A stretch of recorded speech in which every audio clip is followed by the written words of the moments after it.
अभी तक जो हमने 6 क्वेश्चनों तक क्लास 12वीं के 13.1 के 6 क्वेश्चनों को हमने कंप्लीट कर लिया है।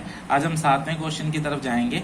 एक आयत की लंबाई दे रखी है x 5 सेंटीमीटर मिनट की दर से घट रही है और चौड़ाई जो है y 4 सेंटीमीटर मिनट की दर से बढ़ रही है। x बराबर 8 सेंटीमीटर, y बराबर 6 सेंटीमीटर। तो आयत का परिमाप और उसके क्षेत्रफल में परिवर्तन की दर हमें ज्ञात करनी है। तो हम इस क्वेश्चन के आंसर को देखते हैं। हमें जो आयत की लंबाई है, आयत की लंबाई हमें x, ठीक है, जो dx अपॉन dt बराबर में 5 सेंटीमीटर मिनट दे रखी है, ठीक है। और जो इसकी चौड़ाई है वो y dy अपॉन में dx बराबर में 4 सेंटीमीटर मिनट दे रखी है। ओके, यदि x बराबर 8 सेंटीमीटर और y बराबर 6 सेंटीमीटर हमें दे रखा है। जैसे हम इस चित्र की तरफ फोकस करेंगे कि ये हमारे पास आयत है, ठीक है। चित्र में गलती हो तो सॉरी। x लंबाई दे रखी है और y चौड़ाई दे रखी है। सबसे पहले हमसे परिमाप पूछा है, तो परिमाप को P से अपने शो करेंगे। परिमाप 2 गुना लंबाई प्लस चौड़ाई। आयत के परिमाप का फॉर्मूला क्या होता है? 2 गुना लंबाई प्लस चौड़ाई, ठीक है। अब देखो P बराबर में 2x प्लस y, क्योंकि हमने लंबाई को क्या माना है? x, और चौड़ाई को क्या माना है? y। लंबाई को हमने ऊपर देखो भाई x से किया है और चौड़ाई को y से किया है, ठीक है। तो लंबाई और चौड़ाई। अब अपने क्या करेंगे? इसका डिफरेंशिएशन कर देंगे, dp अपॉन में dt, और इसका भी कर देंगे। 2 को पहले अपने कॉमन ले लेते हैं। यहाँ पर dx अपॉन में dt, क्योंकि टाइम के रिस्पेक्ट में बात कर रहे हैं ना अपने, ये मैंने आपको पिछली वीडियो में ही बताया था। dy अपॉन में dt, ठीक है। तो dp अपॉन में dt बराबर में 2। dx और dt अपने का मान कितना दे रखा है?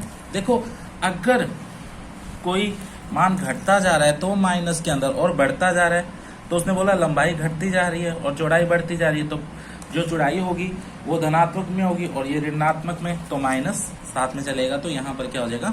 -5 प्लस में 6। ओके, dp अपॉन में dt इक्वल में अपने पास कितना आ जाएगा? माइनस होगा तो माइनस का 2, ये सेंटीमीटर, क्योंकि पैरामीटर अपने को याद कर रहे थे, परिमाप अपने याद कर रहा था। तो यहाँ क्या हो गया? मिनट समय हो गया, ठीक है ना भाई। अब इसी तरीके से अपने क्या करेंगे? क्षेत्रफल को ज्ञात कर लेंगे। क्षेत्रफल, ठीक है। 7वां क्वेश्चन है ये आपका।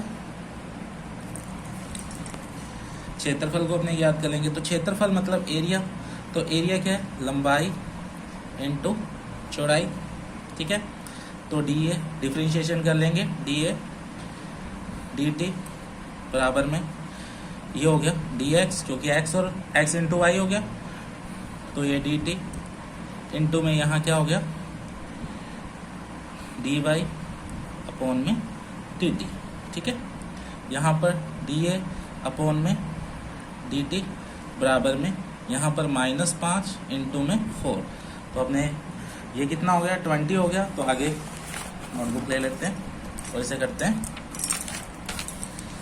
सबसे पहले dA अपॉन में dt इक्वल में माइनस के 20 सेंटीमीटर की क्या आ जाएगा? स्क्वायर, और यहाँ पर क्या आ जाएगा? समय आ जाएगा सेकंड के अंदर। ये हो गया आंसर। ओके, अब हम 8th क्वेश्चन की तरफ चलेंगे। एक गुब्बारा जो सदैव गोलाकार रहता है, ठीक है, एक पंप द्वारा 900 सेंटीमीटर क्यूब मतलब आयतन दे दिया, गैस प्रति सेकंड भर कर फुलाया जाता है। गुब्बारे की त्रिज्या के परिवर्तन दर ज्ञात कीजिए यदि इसकी त्रिज्या 15 सेंटीमीटर दे रखी है। तो हमें इसकी परिवर्तन दर अपने को क्या करनी है, ज्ञात करनी है। अब हम देखेंगे इसका आंसर। हमें क्या दे रखा है, dv अपॉन में dt हमें दे रखा है, यहाँ 900 सेंटीमीटर की क्यूब, और यहाँ क्या दे रखा है, सेकंड अपने को दे रखा है। देखो मेरा मेन मोटिव यही रहता है कि अगर मैं बच्चा होता तो उसे किस तरीके से करने की कोशिश करता। मतलब स्टूडेंट ज़्यादा से ज़्यादा यही चाहता है कि जो हम क्वेश्चन कर रहे हैं वो इतनी आसानी तरीके से हो ताकि वो दिमाग में रहे। और प्रैक्टिस, हाँ भाई प्रैक्टिस करोगे तो ही अच्छे से मैथ कर पाओगे। त्रिज्या हमें कितनी दे रखी है, 10 सेंटीमीटर। अब हमें क्या करना है, हमें dr अपॉन में dt हमें क्या करना है, ज्ञात करना है। ये फाइंड करना अपने को। गोले का आयतन, गोले का आयतन, गोले का जो आयतन है b क्या हो गया, 4/3 पाई r की क्यूब। ये क्या हो गया, गोले का आयतन। तो मैं इसका डिफरेंशिएशन कर दूंगा dy अपॉन में dt, यहाँ पर d अपॉन में dt 4/3 पाई r की क्यूब, ये हो जाएगा। अब dv अपॉन में dt बराबर में इसे करेंगे 4/3 को बाहर ले लेते हैं अपने को, और पाई को भी क्या करते हैं, बाहर की तरफ ले लेते हैं, त्रिज्या। अब इसका पहले इसको हल करेंगे तो 3r की स्क्वायर, फिर d यहाँ पर इंटू dr अपॉन में dt। तो सबसे पहले dv अपॉन में dt।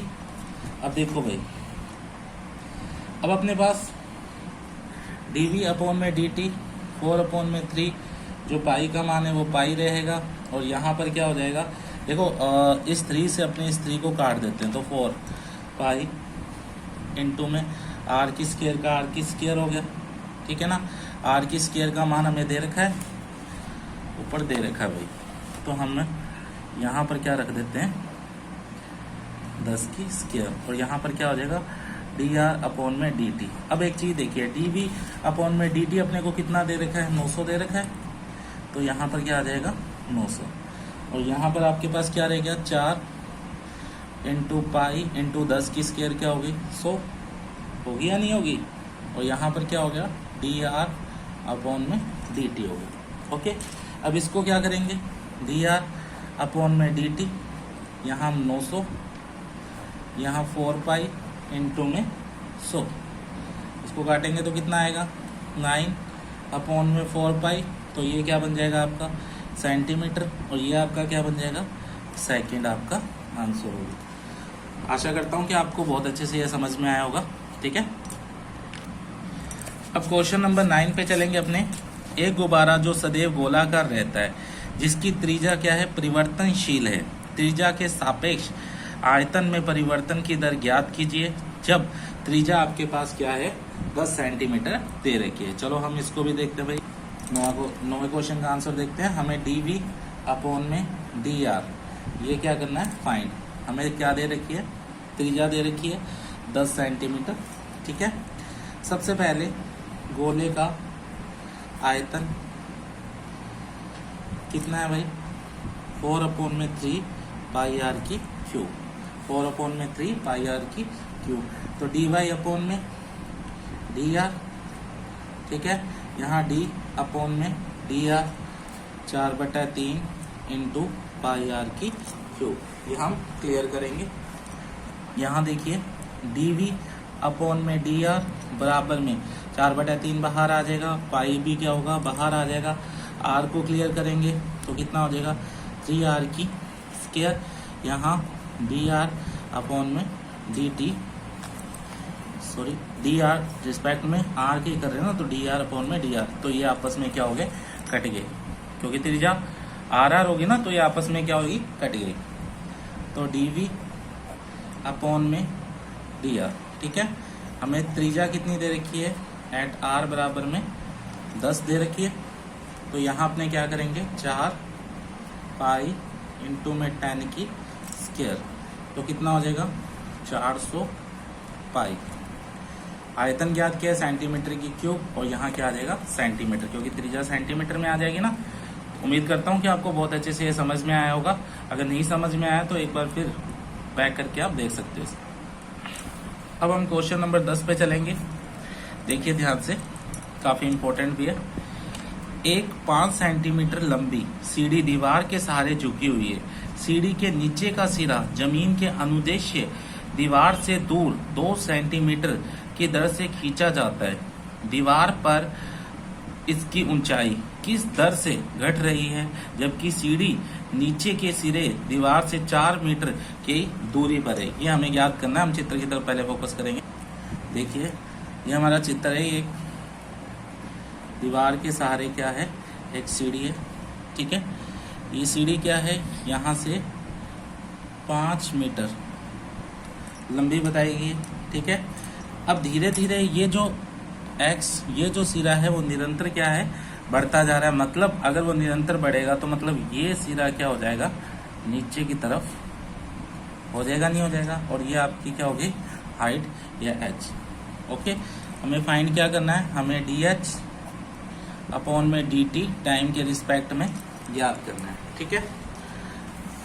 हमें डी एक्स और डी टी हमें दे रखा है, कितना दे रखा है, 2 सेंटीमीटर सेकेंड हमें दे रखा है, ठीक है। x बराबर में कितना है, x बराबर में 4 सेंटीमीटर है। अब सबसे पहले देखो भाई, सबसे पहले पाइथागोरस प्रमेय के फॉर्मूले से अपने इसे करेंगे। h की 2 x की 2 बराबर में 5 की स्क्वायर, क्योंकि करण आपको दे रखा है, ठीक है। तो यहाँ पर h की 2, x का मान कितना है 4 और ये हो गया 5 की स्क्वायर, तो कितना हो गया 25 माइनस में 16 माइनस किए तो आपके पास कितना आया 9, स्क्वायर हटा रूट लगा तो कितना आ गया 3 सेंटीमीटर। मतलब ऊंचाई आपके पास कितनी हो गई 3 सेंटीमीटर। अब तीनों चीज़ें हमारे पास आ चुकी हैं। अब हम h2 प्लस x2 बराबर 5 इन सब का क्या करेंगे, डिफरेंशिएशन रिस्पेक्ट टू टाइम के करेंगे, ठीक है। तो d अपॉन में dt किसके, h2 के, फिर d अपॉन में dt किसके, x2 के, फिर d अपॉन dt किसके, h2 के, ठीक है। तो हम इसे करेंगे। तो सबसे पहले इसका डिफरेंशिएशन करेंगे तो 2h, फिर हमें h का भी करना पड़ेगा इनटू में dh अपॉन में dt। वैसे ही इसका करेंगे तो 2x, फिर x का भी करना पड़ेगा dx और dt, और ये कितना हो जाएगा 0 हो जाएगा, हो जाएगा नहीं हो जाएगा। अब h का मान अपने पास आ गया था, कितना था 3 आया था, ये dh अपॉन में dt प्लस में 2 इंटू एक्स का मान भी अपने पास कितना था, x का मान 4 लेके चल रहे थे, तो dx अपॉन में dt, ठीक है, बराबर में। अब देखिए हमने क्या h का मान रख दिया, dh का dh और dt ये हमने x का मान रख दिया, लेकिन dx और इसका भी मान हमारे पास है कितना 2 बराबर में 0। तो ये कितना हो गया अपने पास 6 dh अपॉन में dt, और यहाँ पर अपने पास क्या हो गया, ये कितने हो गए 4 दूनी 8, 8 दूनी 16, तो ये माइनस का 16 यहाँ पर आ गया। तो dh अपॉन में dt ये गुना में है तो किस में चला जाएगा, भाग में चला जाएगा, तो काट दो -8 बटा में 3, ये सेंटीमीटर और ये सेकंड के अंदर क्या हो गया आपका आंसर आ गया। आई थिंक आपको समझ में आ गया होगा।